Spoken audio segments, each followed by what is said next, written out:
Teoria é contemplação, é observação, é reflexão. Teoria é formada diante de um fato. Prática é ação, é execução, é realização. Prática nasce da experiência. Teoria e prática não se excluem. Ao contrário, se combinam, como razão e emoção, como ciência e arte. Entre teoria e prática, escolha as duas. Escolha Maxi, referência no Brasil e até no Japão. Eita, meu povo, estou aqui na Padaria Japão, essa panificadora maravilhosa que é referência aqui na nossa cidade de Parnamirim. Venha conhecer, se você já não conhece, as delícias, os kits festa, café da manhã e jantar, tudo na Padaria Japão. Comida com a melhor qualidade, sabor insuperável. Tudo isso na Padaria Japão, aqui em Parnamirim.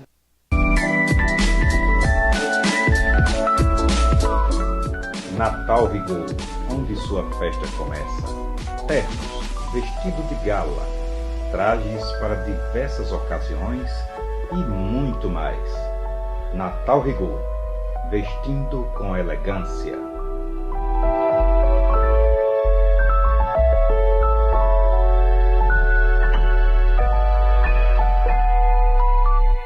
Vem aí, aquele que faz o maior volta às aulas da cidade, o Cascudinho. Ele vem trazendo as maiores promoções da cidade. E com a maior variedade, sou o único que atende todas as listas escolares. Na número 1 da cidade, você tem lojas climatizadas, estacionamento e o menor preço. Descontos em mochilas e lancheiras de até 40%. Caderno 10 matérias capa dura a partir de R$ 6,89. Comprando todos os seus livros e papelaria, você ganha o plástico adesivo para encapar os livros. Abriremos aos domingos e em horário estendido de segunda a sábado. Volta às aulas é na Livraria Câmara Cascudo.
Olá, boa tarde, eu sou o jornalista Cefas Carvalho e estamos começando nessa quinta-feira, 1 de fevereiro, o programa PNTV Cultura. Na edição de hoje, eu vou conversar com o poeta, escritor e professor de filosofia da Rede Pública Estadual, Roberto Noir, Ele é muito conhecido do cenário literário potiguar, sempre esteve envolvido com a turma da Nobel, que era conhecida por reuniões pela Quinta-feira Literária, e vai bater um papo muito bacana sobre educação, afinal de contas ele é professor, sobre literatura, sobre tudo que está acontecendo na cultura potiguar. Vamos receber o nosso convidado, o Roberto Noir. Bem-vindo pela primeira vez à PNTV. Obrigado, boa tarde a todos e a todas que estão nos acompanhando. Perfeito. Vamos conversar basicamente sobre literatura e educação. Eu começo sempre o programa perguntando como as letras entraram na vida da pessoa, do artista. No seu caso, como é que começou o seu amor pelas letras? É uma coisa de infância? Teve influência familiar? Fala um pouquinho sobre o início do Roberto Noir leitor. Essa questão da literatura na minha vida, especialmente a poesia, foi uma coisa meio que autônoma, né? Na minha família, por exemplo, não tinha artistas. Eu tenho uma sobrinha que atualmente está desenhando e tal, mas assim, gente na família artista não tinha. E quando eu tinha mais ou menos 18, 20 anos, eu comecei a escrever algumas coisinhas. Muita gente não sabe, mas assim, quando eu tinha mais ou menos essa idade que eu falei, 18, 20 anos, eu tocava numa banda de rock pop. Então, ou seja, foi músico de rock, então. Mas faz muito tempo, eu tocava teclado, então... Assim, como faz tempo que a banda acabou e tal, eu não sei nem mais pegar no teclado e tocar nada. E eu fazia composições para a banda. Eu compunha algumas letras e tal. A banda se chamava Take Off, inclusive. Chegou a fazer uns showzinhos ali pela Ribeira e tal. E eu comecei também por fora a escrever poemas, certo? Comecei a escrever poemas e foi assim que começou.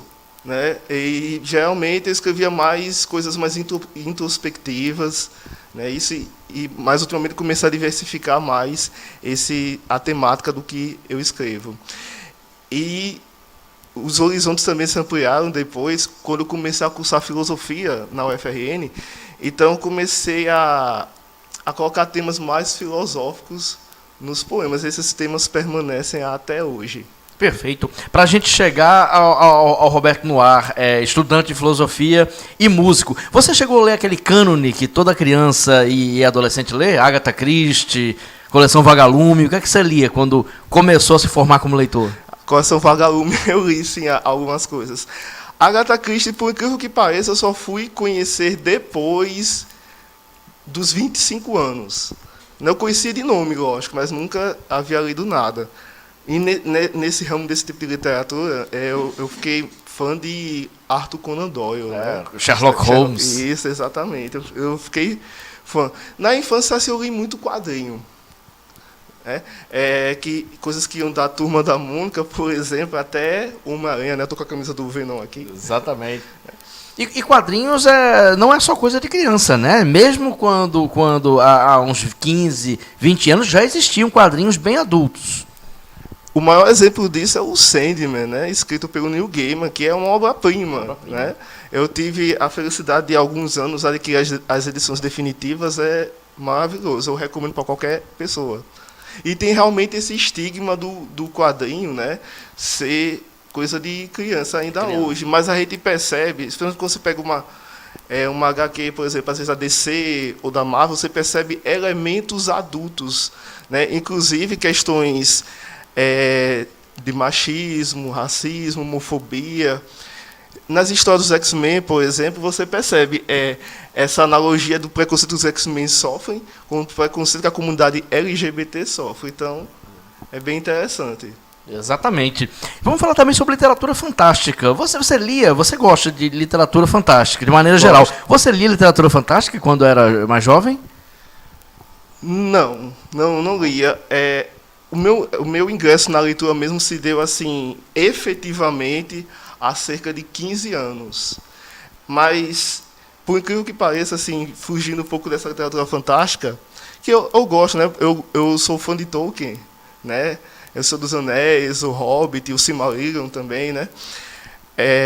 Eu gostava de astronomia, até hoje eu gosto. Desde os 15 anos é uma coisa assim que eu estou sempre acompanhando, e agora que temos canais no YouTube de ciência, astronomia, isso. Aí fica mais fácil de acompanhar as notícias.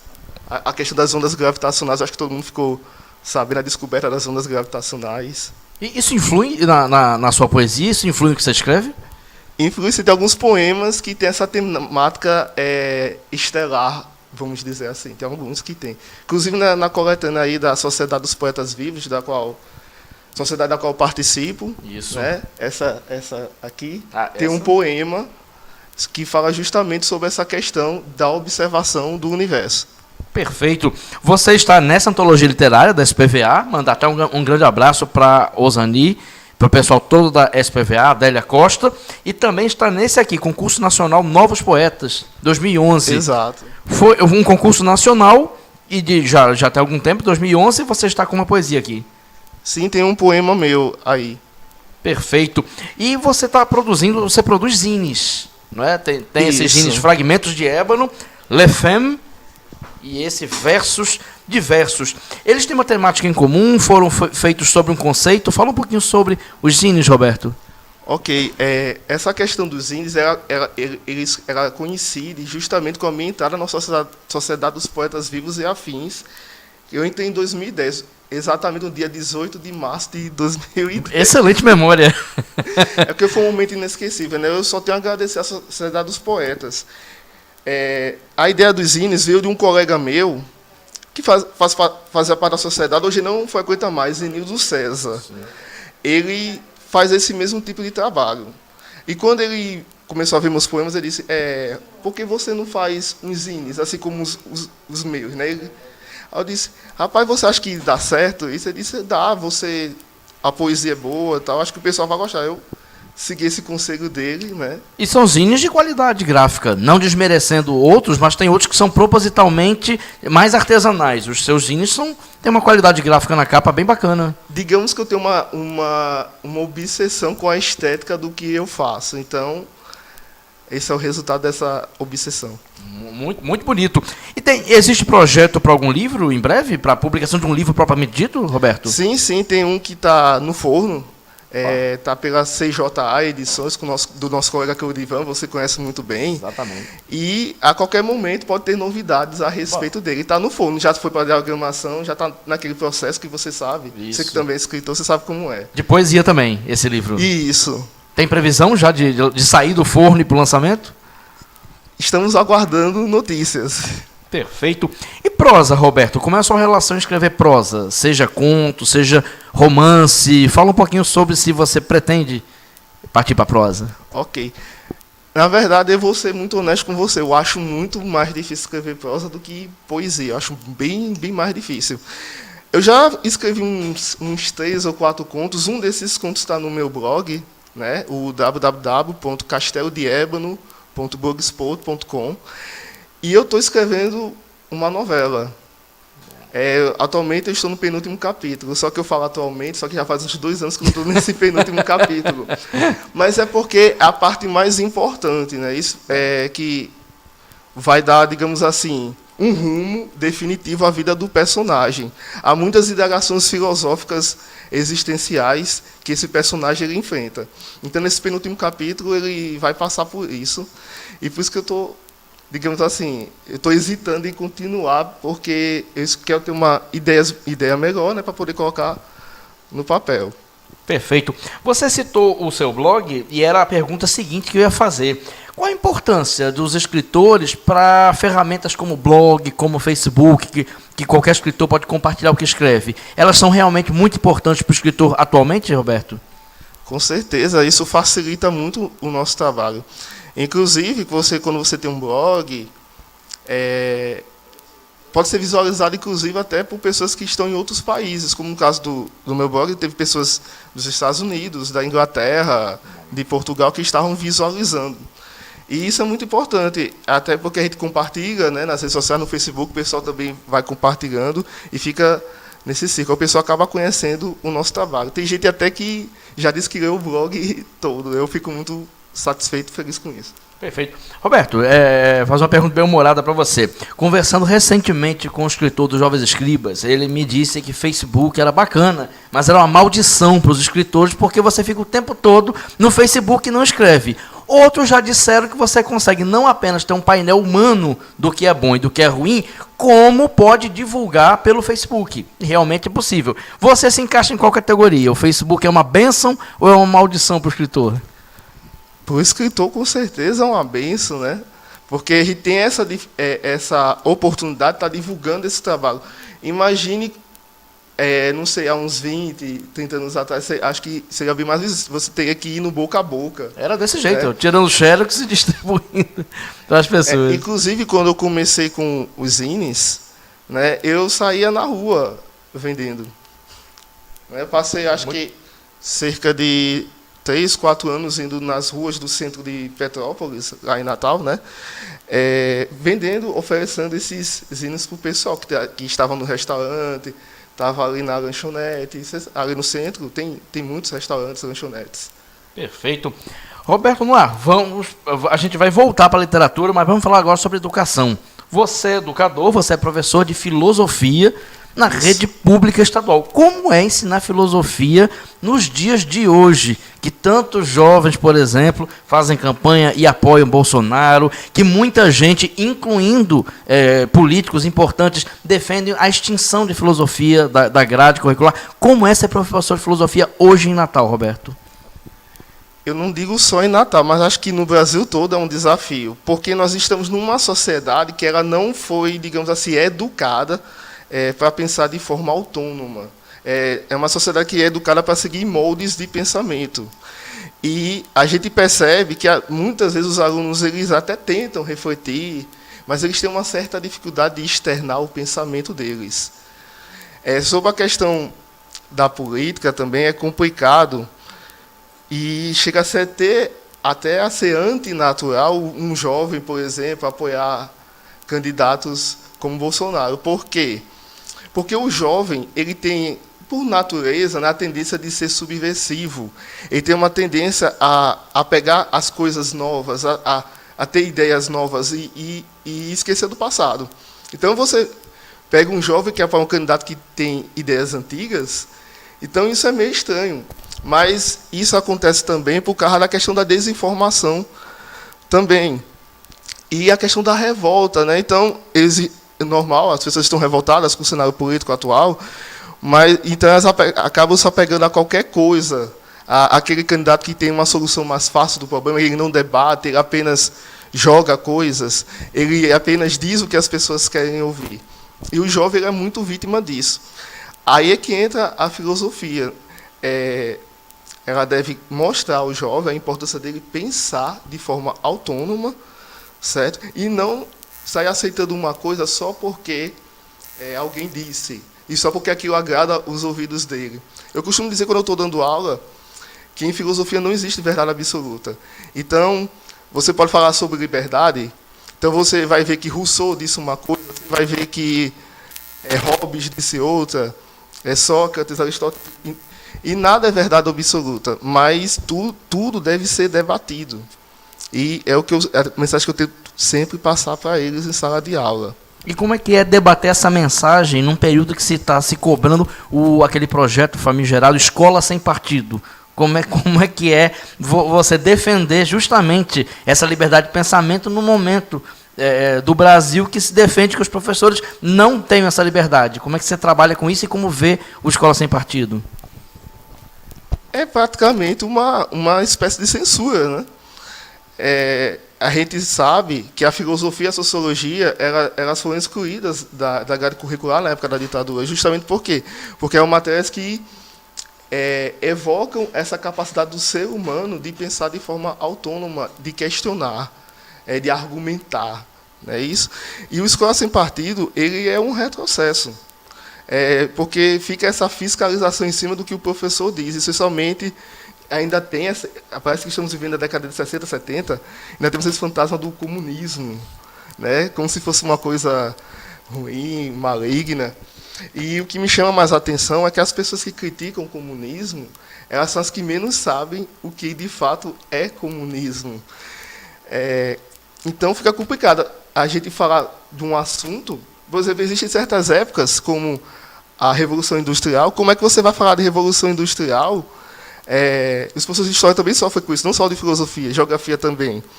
Como é que você vai falar de Revolução Industrial sem falar de comunismo, sem falar de Karl Marx? Que uma coisa acusa o professor de doutrinar os alunos em sala de aula.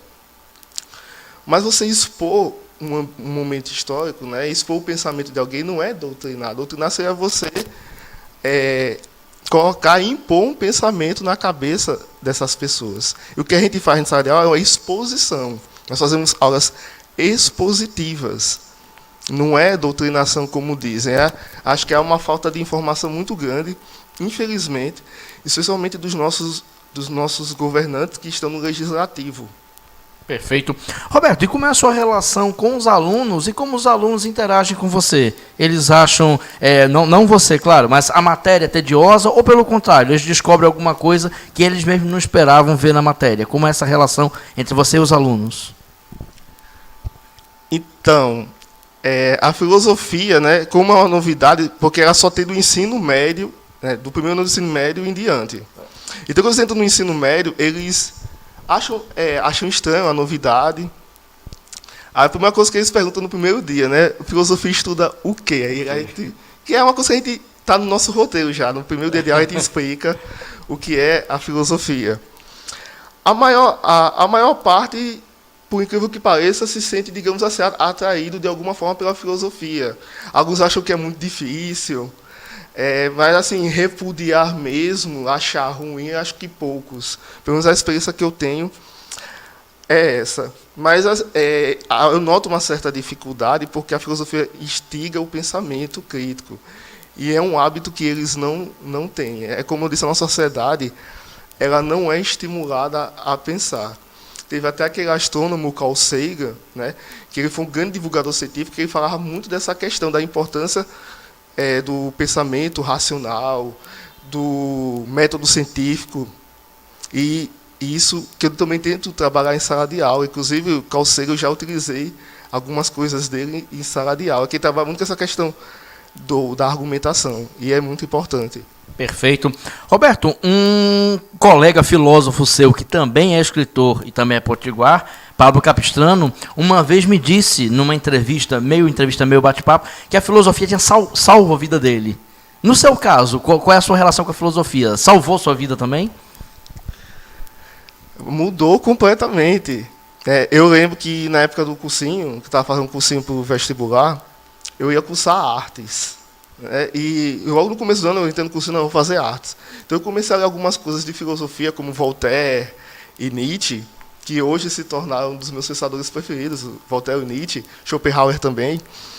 Eu disse, caramba, é isso aqui que eu quero fazer da minha vida, é isso que eu quero ensinar para as pessoas, é isso que eu quero trabalhar com isso aqui. E mudou sim, porque abriu toda uma possibilidade de, digamos assim, de questionamento, né, de argumentação, que é uma coisa assim que eu sempre fui uma pessoa que gostava de questionar, de argumentar. Algumas pessoas até hoje dizem que eu sou muito chato porque eu critico muito. Quem questiona muito é sempre chato, né? Vira isso. O chato da roda. Mas aí é que eu costumo dizer assim, não, mas eu questiono, mas eu uso argumentos, eu não questiono só por questionar. Como muitas pessoas fazem. No Facebook, por exemplo, você vê muitos debates no Facebook de pessoas que questionam só por questionar. Elas não têm uma argumentação racional, lógica. É só que a coisa da emoção, de ter o prazer de refutar o outro, mas ele não consegue refutar. E a importância da filosofia ela transcende o profissional na minha vida. Ela vai para o pessoal, né? Eu confesso que eu me tornei uma pessoa melhor, e influencia no meu trabalho poético. Né? Meus poemas, a maior parte deles, eles têm uma pegada filosófica, tem um questionamento metafísico, existencial, social. Perfeito. Roberto, vamos voltar para a literatura e falar da questão mais coletiva da literatura. Você citou a SPVA, lembrou até a data que se filiou, depoimento bem bacana. E nós nos conhecemos nas quintas literárias da Nobel, que foi um movimento muito bom, e infelizmente fechou. Eu queria que você falasse da importância desses movimentos literários, dessas congregações de escritores. Até que ponto eles são importantes para o escritor? Qualquer congregação dessa tem a importância fundamental da gente, primeiramente, não se sentir isolado. Quando você começa a escrever, você se sente isolado, porque você não conhece outras pessoas que escrevem. Você não conhece quem publicou o livro, por exemplo. Você não sabe quem é que está fazendo o quê na cidade. E a Nobel, no caso, e outros locais desse tipo, eles têm essa importância da gente conhecer outras pessoas e trocar ideias. Inclusive, eu comecei a abordar temas no meu trabalho que eu não abordava antes. Foi justamente lendo obras de outras pessoas que eu comecei a incluir certos assuntos no meu trabalho. A importância é essa. Também tem um círculo de amizade, né? Você vê muitas amizades surgindo ali. Então, é muito importante isso, justamente por essa questão de, digamos, acabar com o isolamento do escritor e mostrar para a população também, né? Porque esses eventos, especialmente os que são abertos ao público, eles têm essa importância enorme na divulgação do trabalho da gente. Exatamente. Roberto, ainda em relação a essa questão do coletivo, a gente nota uma certa efervescência hoje em Natal. Já foi muito pior, hoje está começando, como nós falamos aqui, coletivos em várias áreas, teatro também, música. Contudo, Natal continua com o problema de equipamentos culturais. Temos praticamente todos os teatros fechados, livrarias se resumiu a uma e mais duas, e cinema nós temos 3 bons complexos, mas praticamente todos comerciais. Como é que você vê isso? O surgimento de pessoas que produzem arte, mas Natal sem equipamentos, onde absorver arte, onde se consumir. Qual é a sua opinião sobre isso? Essa questão da cultura em Natal realmente é complicada. Essa questão dos teatros e tal, então às vezes falta o espaço para divulgação. Não é isso? Às vezes, por exemplo, a Nobel fechou as portas e tal, então você vê os locais de cultura fechando as portas e, obviamente, isso não é bom para a gente. A gente fica sem espaço, a gente fica sem ter contato com o público. Então, muitas das coisas que a gente faz, né, a questão da cultura, ela é feita mais de forma autônoma, né? Eu diria até de forma anárquica, né? Porque a gente faz da gente mesmo, a gente não faz a gente não tem um apoio do governo, a gente não tem o apoio do Estado para fazer isso. E a gente sabe que no RN, no nosso estado, você tem uma população que lê pouco. Por quê? Porque não há um incentivo à leitura. No Brasil todo, de um modo geral, você tem uma população que lê pouco. Em 2015, saiu até uma pesquisa pelo IBGE, que mais ou menos 70% da população do Brasil passou um ano todinho sem ler nada, sem ler um livro sequer. Então, isso é complicado. Então, você vê as livrarias fechando, você vê que não tem bibliotecas, né? A não ser, às vezes, dentro das escolas, né? Inclusive... Acho que são limitadas, né? Elas não têm o acervo que a Biblioteca Câmara Cascudo, infelizmente fechada, tem. Fechada também. Então, é por isso que certas iniciativas dos grupos, né, dos grupos de artistas são importantes, como a Sociedade dos Poetas, por exemplo. Ela tem um projeto que ela leva os poetas à escola. Inclusive, os alunos ficam encantados porque eles pensam que quando ele vê um livro do poeta, isso aqui está morto. Mas quando ele vê um poeta lá na escola, ele diz, você está vivo? Mas todo poeta que eu conheço está morto, Castro Alves está morto, Augusto dos Anjos está morto, Baudelaire está morto. Então, é interessante isso. Esse contato que o artista vai em direção ao povo, justamente para ele ficar tendo conhecimento que existe produção, né? Inclusive, em Natal, tem até uma piada no meio, a gente contava muito essa piada na Nobel, que em Natal está com um pequeno problema. Tem mais escritor do que leitor. E realmente, de certa forma, isso é verdade. Mas vamos lutar para aumentar o número de leitores, né?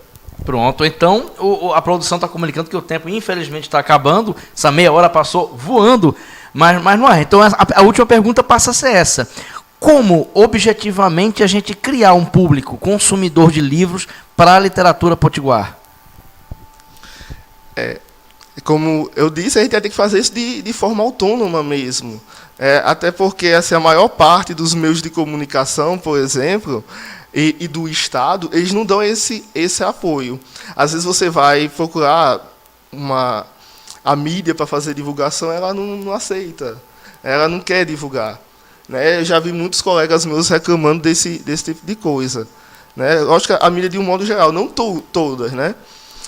E vai ter que ser esse trabalho de formiguinha, como as pessoas dizem, essa coisa que eu costumo dizer anárquica, né? Já que a gente tem um Estado que, ele, ao invés de dar esse apoio para o artista, ele fecha os espaços. Né? Quando eu digo Estado, não é só o Estado do RN, mas o Estado, né, com E maiúsculo, né? Ou seja, todo o país. Mas vamos batalhar isso, fazer esses projetos culturais, levar a arte para o pessoal, né? Seja nos eventos, né, como, sei lá, o Ecopraça, por exemplo, que é um evento muito importante que ali, né, o local aberto, o pessoal está tendo contato com a arte, né, levar a poesia para as escolas. Inclusive, eu andei trabalhando com alguns poemas em sala de aula também. Então, acho que faz parte, a gente tem que fazer a nossa parte, né? Não esperar que o Estado faça. Se ele algum dia se interessar em nos ajudar, tudo bem, mas por enquanto vamos nós mesmos. Perfeito. E se esperarmos, vamos esperar sentados, né? Porque podemos nos cansar. Não dá para esperar, não dá. Tem que agir. Você tem toda a razão. Muito obrigado, Roberto Noir, pela vinda aqui, pela entrevista. E já fica aqui o convite ao vivo para quando o seu livro sair do forno, tiver data de lançamento, você voltar aqui para falar especificamente sobre o lançamento do livro. Convite aceito. Agradeço mais uma vez pelo convite de hoje e por já esse convite posterior. Perfeito, nós é que agradecemos. E agradecemos também a você que está nos assistindo. Vou fazer aquele velho lembrete de que esse vídeo, se você pegou começado, se você deseja rever, passar para alguém, marcar alguém no Facebook, é só ir lá na aba Vídeos, aí na página do Potiguar Notícias, e você assiste todo ele de novo. E amanhã esse vídeo já estará no nosso canal PNTV no YouTube. Muito fácil assistir em várias mídias a entrevista. A todos vocês, então, muito obrigado. Amanhã eu voltarei com o programa PNTV, Jornal Potiguar Notícias, meio-dia. Até mais.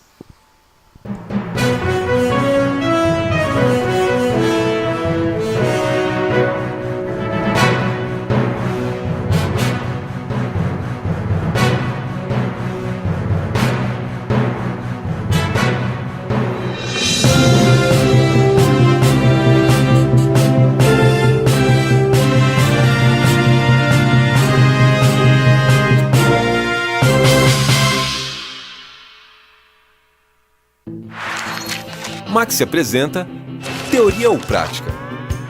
Teoria é contemplação, é observação, é reflexão. Teoria é formada diante de um fato. Prática é ação, é execução, é realização. Prática nasce da experiência. Teoria e prática não se excluem. Ao contrário, se combinam, como razão e emoção, como ciência e arte. Entre teoria e prática, escolha as duas. Escolha Maxi, referência no Brasil e até no Japão. Eita, meu povo, estou aqui na Padaria Japão, essa panificadora maravilhosa que é referência aqui na nossa cidade de Parnamirim. Venha conhecer, se você já não conhece, as delícias, os kits festa, café da manhã e jantar, tudo na Padaria Japão. Comida com a melhor qualidade, sabor insuperável. Tudo isso na Padaria Japão, aqui em Parnamirim.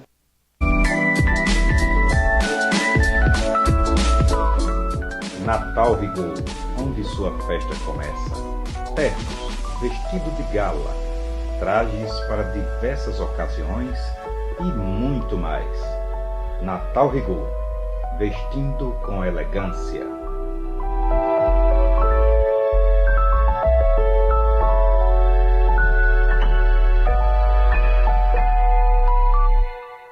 Vem aí, aquele que faz o maior volta às aulas da cidade, o Cascudinho. Ele vem trazendo as maiores promoções da cidade. E com a maior variedade, sou o único que atende todas as listas escolares. Na número 1 da cidade, você tem lojas climatizadas, estacionamento e o menor preço. Descontos em mochilas e lancheiras de até 40%. Caderno 10 matérias capa dura a partir de R$ 6,89. Comprando todos os seus livros e papelaria, você ganha o plástico adesivo para encapar os livros. Abriremos aos domingos e em horário estendido de segunda a sábado. Volta às aulas é na Livraria Câmara Cascudo.